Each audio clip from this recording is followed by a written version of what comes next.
Salut à tous. Alors, maintenant qu'on a vu dans la vidéo précédente l'interface Photoshop, un petit peu la disposition de l'espace de travail, et puis ces différents éléments, et puis la notion de calque, hein, qui est donc très importante dans Photoshop. On a vu un peu l'histogramme, comment il fonctionne, l'historique, les calques et les couches.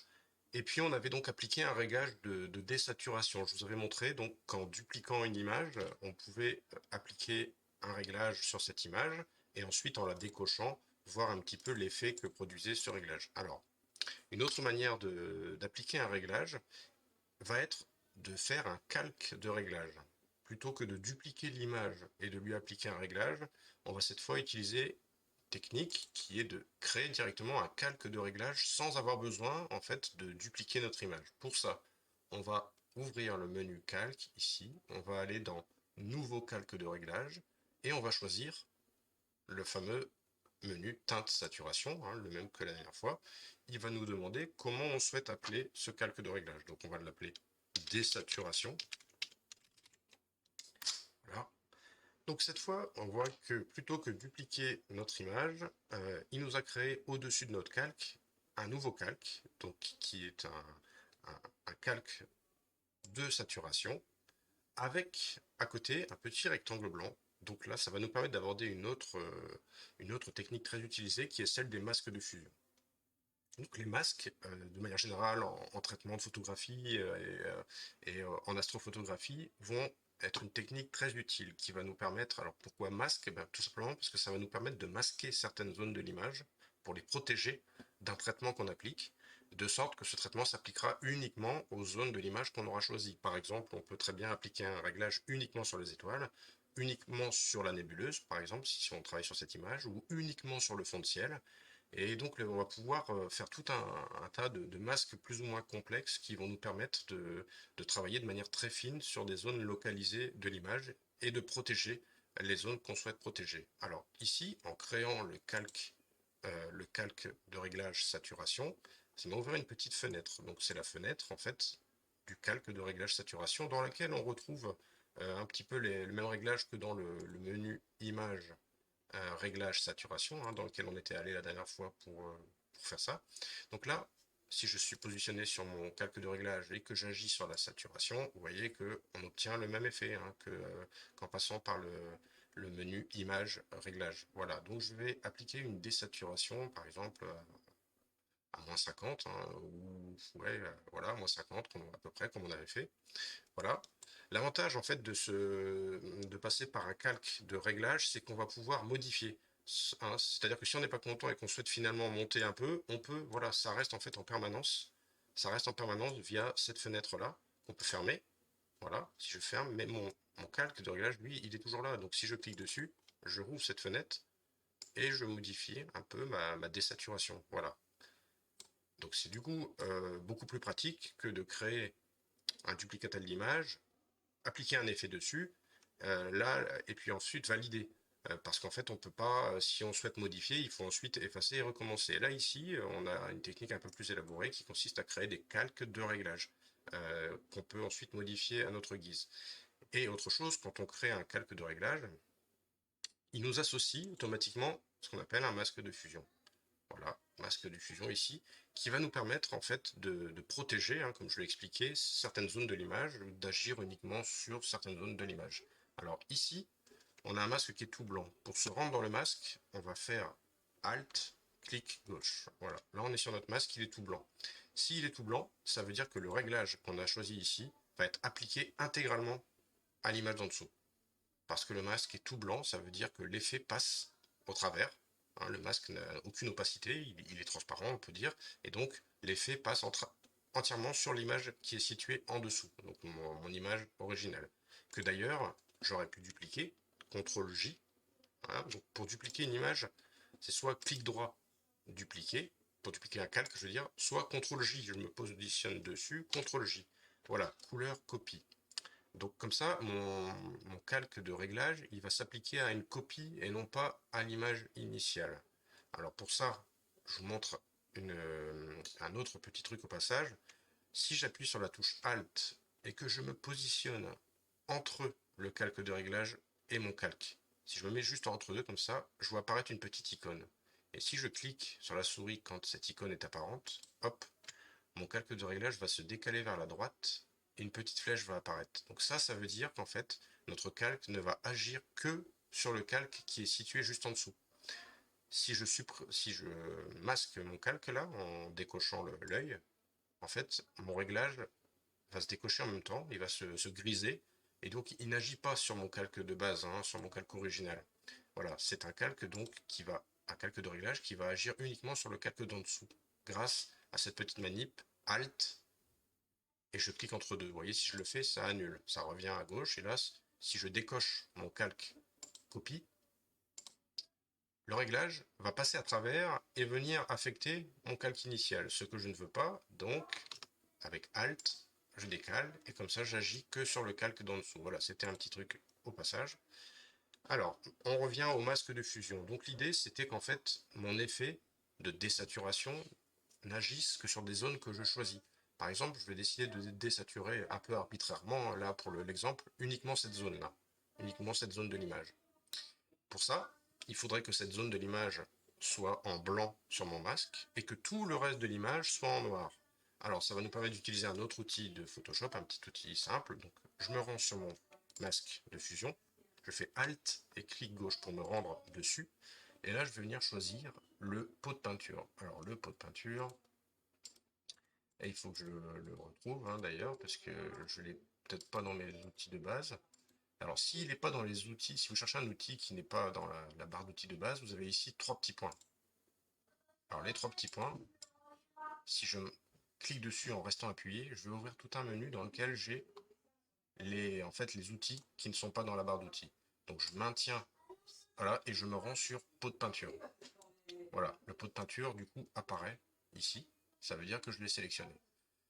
Ensuite, en dessous, là, on a en fait le noir et le blanc qu'on peut intervertir. Noir, blanc, hein, pour venir agir sur notre masque. Ça, si on choisit noir, ça veut dire que notre pot de peinture va verser de la peinture noire sur notre masque entièrement. Si on met blanc, notre pot de peinture va verser de la peinture blanche.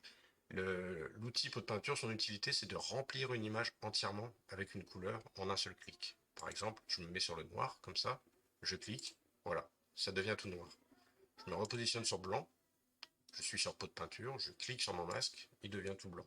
Donc, plutôt que de peindre avec le pinceau ou de peindre toute l'image en noir, ce qui serait un peu fastidieux, outil pot de peinture, on sélectionne la couleur noire ici, et voilà. Cette couleur noir et blanc qui est ici va concerner aussi le pinceau.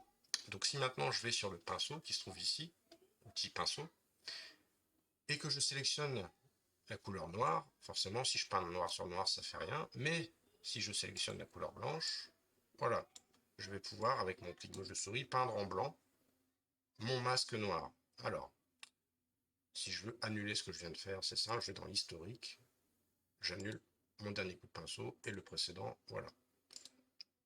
Comme ça, je reviens sur mon masque noir. Bon, maintenant que mon masque est noir, si je me repositionne sur mon masque, mon calque de réglage ici, voilà, mon réglage de désaturation maintenant est complètement masqué et du coup, je n'ai aucune désaturation qui s'applique à l'image puisque mon masque est tout noir. Ça veut dire que j'ai protégé l'image entièrement. Donc, pour pouvoir agir sur cette fameuse zone que j'expliquais, que je proposais tout à l'heure, je vais utiliser l'outil pinceau. Donc ça va être une manière un peu la plus simple et triviale de faire un masque. C'est vraiment pour comprendre le principe, hein. Mais alors, bien sûr, c'est pas le plus plus optimal. Et il y a des techniques bien plus élaborées pour faire des masques plus précis. Mais là, dans l'idée, on se positionne sur le masque. Alors, on va pas dessus parce que sinon, avec Alt, clic, je sais pas où je peins. Donc je reste en fait voilà, je visionne mon image et juste j'appuie sur le masque, voilà. Je sélectionne le pinceau, sélectionne la peinture blanche, et là, je vais pouvoir régler le pinceau ici.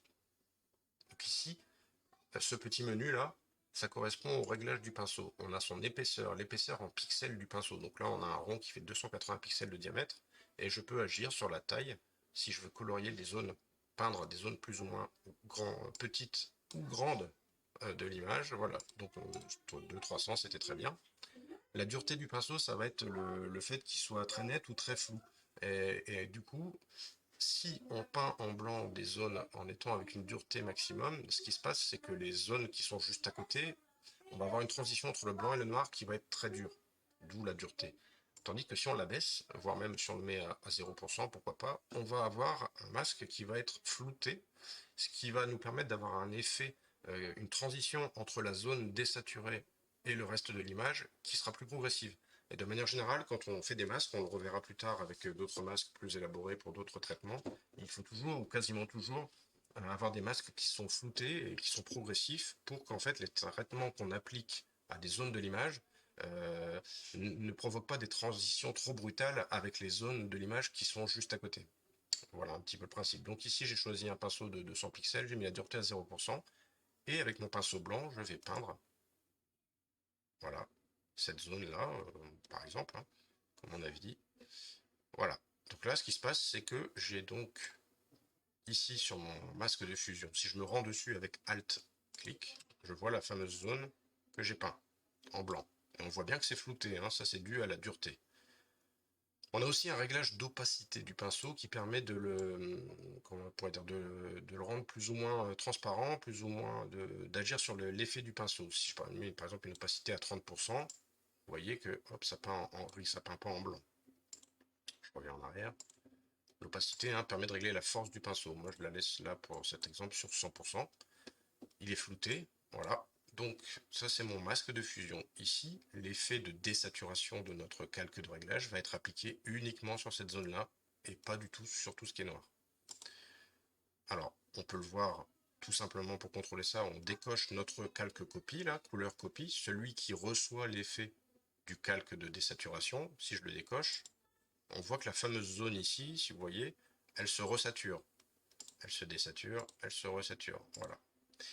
Donc ça, c'est un exemple typique et tout simple d'utilisation d'un masque de fusion pour comprendre comment ça fonctionne. En fait, ça fonctionne avec un calque auquel on applique un réglage. Et ensuite, grâce à un masque, donc il y a trois parties. Il y a le calque, le réglage et le masque. Grâce au masque, on va masquer donc, du coup les zones sur lesquelles on ne veut pas que ce réglage agisse. Et donc avec la couleur noire. Et laisser passer ce réglage sur les zones qu'on va peindre en blanc. C'est une manière de faire un masque tout simple avec le pinceau. Voilà, alors là, une fois qu'on est, vous voyez, on a appliqué ce réglage sur le calque couleur copie et on pourrait donc maintenant continuer nos traitements. Si on est content de ce qu'on a fait là, très bien, on va pouvoir avancer plus loin. Si on se dit, bah tiens, finalement j'ai trop désaturé, on peut très bien se positionner sur le calque de réglage et rehausser un petit peu la saturation. Et descendre à moins 10 au lieu de, voilà, je ne sais plus combien c'était, ou on peut désaturer encore plus. Là, dans l'extrême, là, je deviens carrément noir et blanc sur cette zone.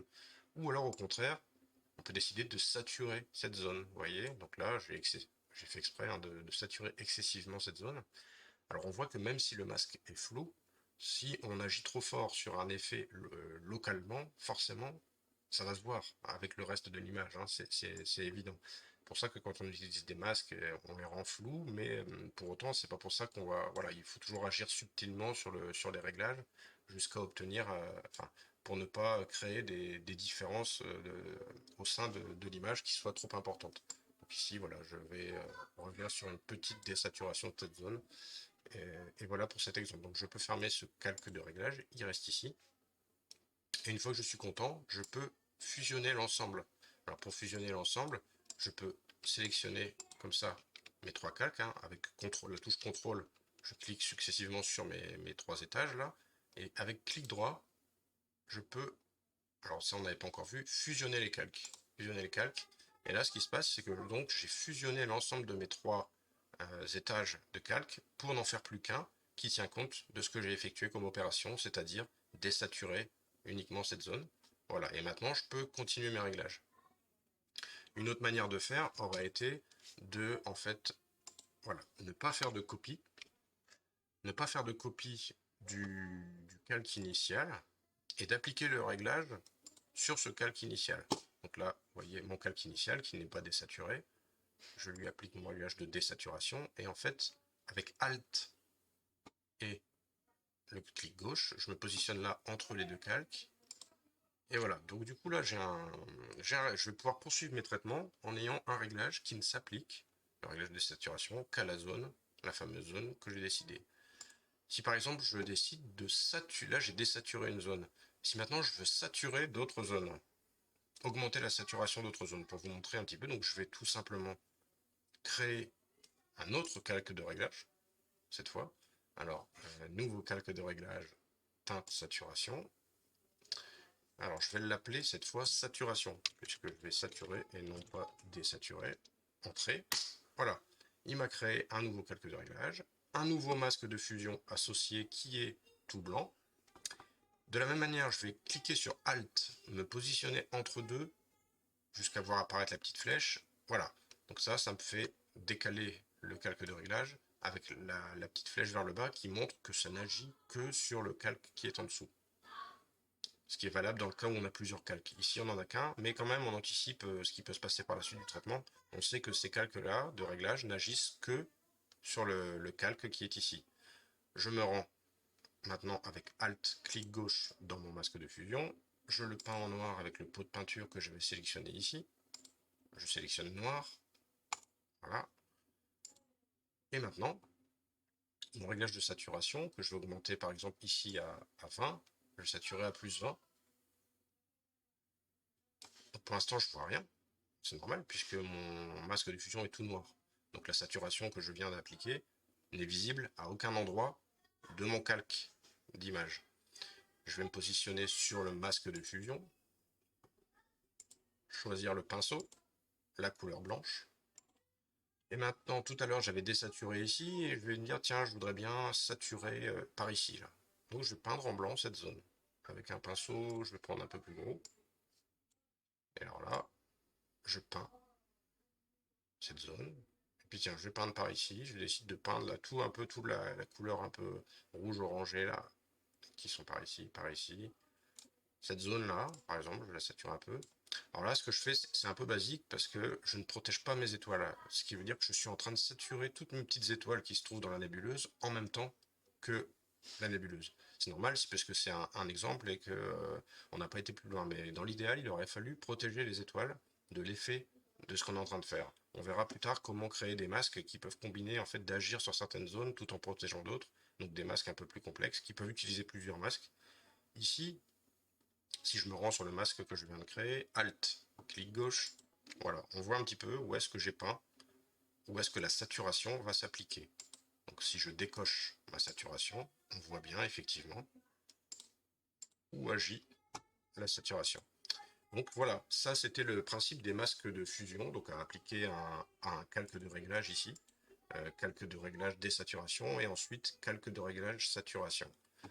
Si vraiment je suis certain de mon coup, que je n'ai plus d'ajustement à faire ni sur ma désaturation dans sa puissance, ni sur ma saturation, je peux fusionner l'ensemble des calques. Je les sélectionne tous et je fais aplatir l'image ou fusionner les calques, fusionner les calques, fusionner les calques, voilà. Et je me récupère avec un calque initial, voilà, couleur, qui a maintenant bénéficié d'une saturation localisée et d'une désaturation localisée. Voilà un petit peu pour la technique des masques de fusion. Alors, on va pouvoir utiliser de plein de manières différentes, qu'il est important de bien comprendre dès le démarrage de l'utilisation de Photoshop.